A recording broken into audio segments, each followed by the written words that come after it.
নমস্কার বন্ধুরা, blog with শিকার চ্যানেলে আপনাদের সবাইকে স্বাগত। আশা করছি আপনারা সবাই ভালো আছেন, সুস্থ আছেন। আজকে আপনাদের জন্য একটা নতুন রেসিপি নিয়ে এসেছি, মাছের ডিমের বড়ার ঝাল। এই রেসিপিটা ভালো লাগলে আপনারা সবাই সাবস্ক্রাইব, লাইক, শেয়ার করে দেবেন প্লিজ। প্রথমে কড়াইতে তেল দিয়ে মাছের ডিমটা বেসনের সাথে মেখে রেখেছিলাম নুন দিয়ে, সেটা বড়াগুলো ভেজে নেব কড়াইতে দিয়ে, লাল লাল করে ভেজে নিয়ে তুলে নিতে হবে। বড়াগুলো ভাজা হয়ে গেলে তুলে নেব। তুলে নিয়ে এবার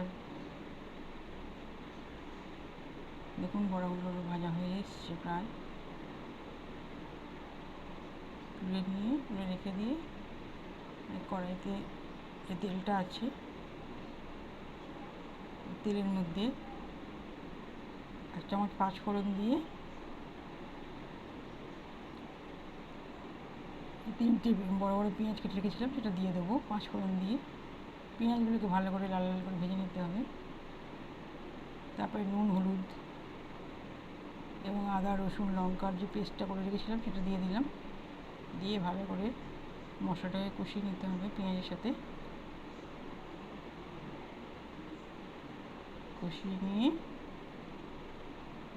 ভালো করে নাড়াচাড়া করতে হবে। বন্ধুরা, ভালো লাগলে অবশ্যই সাবস্ক্রাইব, লাইক, শেয়ার করবেন। ভালো করে কষিয়ে নিয়ে এবার 4-5টা কাঁচা লঙ্কা চিড়ে রেখেছিলাম, সেটা দিয়ে দিলাম। দিয়ে ভালো করে নাড়াচাড়া করে দেবো। ভালো করে নিয়ে চিড়ে মশলাটা প্রায় কষানো হয়ে এসছে। কষানো হয়ে গেলে এবার জল দিয়ে 10 মিনিট মতো লো টু মিডিয়াম ফ্লেমে কুক করব। এবং বড়াগুলো যে ভেজে রেখেছিলাম ওগুলো দিয়ে দেবো, দিয়ে চাপা দিয়ে দেবো।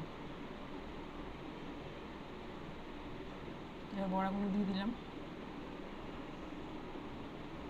চাপাটা খুলে আবার বড়াগুলো দিয়ে আবার 5 থেকে 10 মিনিট মতো ফোটাবো।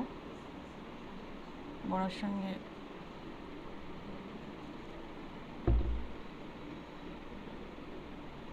ফুটলে তরকারিটা রেডি হয়ে যাবে। বড়াগুলো ঝোলের সাথে ফুটে গেলে এবার ঝোলটা আস্তে আস্তে কমে আসছে।